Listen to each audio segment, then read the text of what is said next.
नमस्कार दोस्तों। बड़े बाल, आंखों में सुरमा, माथे पर लाल टीका और गले में काला कपड़ा, यही पहचान थी दुर्लभ कश्यप की। कौन था दुर्लभ कश्यप और कहां का रहने वाला था और कैसे इतनी छोटी सी उम्र में अपराध की दुनिया में राज करने का सपना देखने लगा था? जानेंगे इन सभी सवालों के जवाब, इसलिए वीडियो के अंत तक बने रहिएगा। 16 साल की छोटी सी उम्र में अपराध की दुनिया में राज करने की सोचने वाला दुर्लभ कश्यप मध्य प्रदेश उज्जैन के कम उम्र के गिरोह का सरदार था। जिस उम्र में भारतीय समाज के बच्चे अपना भविष्य संवारना शुरू करते हैं, उस उम्र में दुर्लभ ने हथियार संवारना शुरू कर दिया था।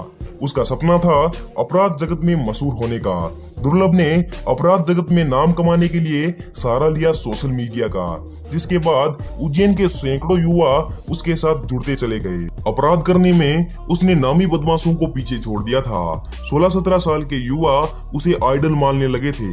सोशल मीडिया पर उसकी हर पोस्ट चर्चा में रहती थी। अपनी अलग ड्रेसिंग और अलग लाइफस्टाइल के चलते वह बहुत चर्चित था। 2 साल पहले दुर्लभ कश्यप ने अपनी फेसबुक वॉल पर एक पोस्ट डालकर दहशतगर्दी फैलाना शुरू किया, जो कि दुर्लभ की गैंग के हर लड़के की पोस्ट होती थी। वो पोस्ट होती थी कि कोई भी गैंगस्टर किसी को परेशान कर रहा हो या कोई विवाद हो, छोटा हो या बड़ा हो, हम सब निपटा देंगे, हमसे संपर्क करें। और धीरे धीरे पूरे उज्जैन में दुर्लभ गैंग की तूती बोलने लगी थी। अक्टूबर 2018 को दुर्लभ गैंग के 27 लड़कों को आपत्तिजनक पोस्ट करने के चलते गिरफ्तार किया गया था। दुर्लभ कश्यप का फेसबुक पर स्टेटस था कि वो कुख्यात बदमाश, हत्यारा व अपराधी है, कोई से भी विवाद के लिए संपर्क करें। दुर्लभ गैंग ने फेसबुक आईडी के संचालन के लिए एक अलग सी टीम बना रखी थी, जो लोगों को धमकाने व दुर्लभ गैंग के लड़कों की हथियारों के साथ फोटो पोस्ट करती थी। कई बार जेल में बंद गैंग के सदस्यों की फोटो पोस्ट की गई। मात्र 16 साल की उम्र में ही उसने अपराध की दुनिया में पैर पसारने शुरू कर दिए थे, जिसमें उसने फेसबुक के साथ व्हाट्सएप का इस्तेमाल भी किया, जिसमें उसने कई ग्रुप भी बनाए, जिससे वो अपने लड़कों को मूवमेंट करवाता था। किसी विवाद में जाना, मारपीट करवाना, रात को पार्टी करना, नशा करना, ये चीजें अब दुर्लभ की जिंदगी में आम हो चुकी थी। दुर्लभ का गैंग दिन दोगुनी और रात चौगुनी स्पीड से फल फूल रहा था। रात के अंधेरे में गाड़ियों के शीशे तोड़ने से लेकर लूटपाट करना, यह सब गैंग बहुत तेजी से कर रही थी। इस गैंग के अपराध के बारे में जब यहाँ के एसपी सचिन अतुलकर को पता चला, तो उन्होंने सबको गिरफ्तार किया। इस गैंग की हिस्ट्री इतनी बड़ी थी कि सचिन अतुलकर ने हिस्ट्री शीट भी बनवाई, लेकिन दुर्लभ और गैंग के खिलाफ ज्यादा मामला नहीं बना, क्योंकि दुर्लभ और उसके गैंग के ज्यादातर सदस्य नाबालिग थे, जिस कारण उन्हें बाल सुधार गृह में भेज दिया गया। दुर्लभ जब 18 साल का हुआ तो उसे इंदौर जेल में शिफ्ट कर दिया गया। पुलिस की इस कार्रवाई के बाद दुर्लभ गैंग की कमर टूट चुकी थी। कहा जाता है कि इसी बीच तत्कालीन एसपी सचिन अतुलकर जेल का दौरा करने गए थे, तो उनकी मुलाकात जेल में दुर्लभ कश्यप से हुई थी। तब सचिन अतुलकर ने दुर्लभ से कहा था कि तू अपनी उम्र से ज्यादा दुश्मन बना चुका है, इसलिए तू जेल में ही रह, तू जेल में ही सुरक्षित रहेगा। जिसके बाद दुर्लभ 1 साल तक डर के मारे जेल से बाहर नहीं आया, और जब बाहर आया तो वही कांड करने लगा, जिसकी वजह से उसे जेल जाना पड़ा था।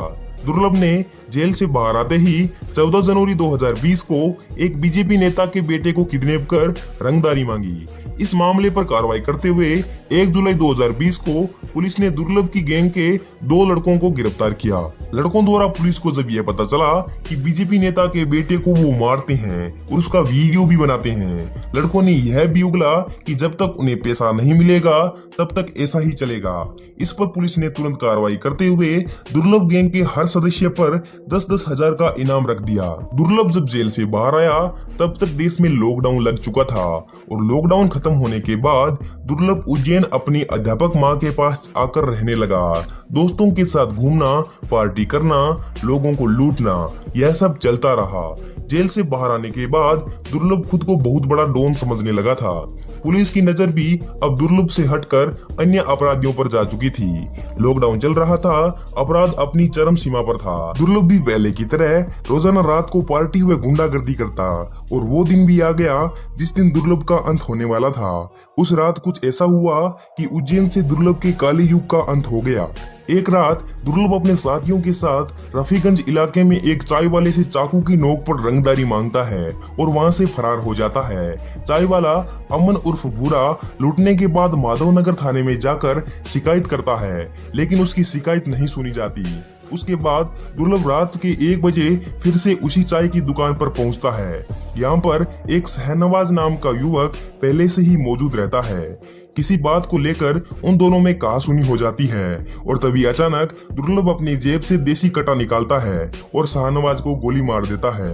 गोली लगते ही शहनवाज तो गिर जाता है, लेकिन शहनवाज के साथी दुर्लभ को चारों तरफ से घेर लेते हैं और चाकुओं से 34 वार दुर्लभ पर करते हैं और दुर्लभ के शरीर को घावों से भर देते हैं, जिसके परिणाम स्वरूप अपराध की दुनिया में मशहूर होने की चाहत रखने वाला एक 20 साल का लड़का दुर्लभ गैंगवार में चाकुओं के 34 घाव होने के बाद मारा जाता है। इस घटना का मुख्य गवाह बना वो चाय वाला और उसकी गवाही के बाद दुर्लभ के कई साथियों को भी गिरफ्तार किया गया।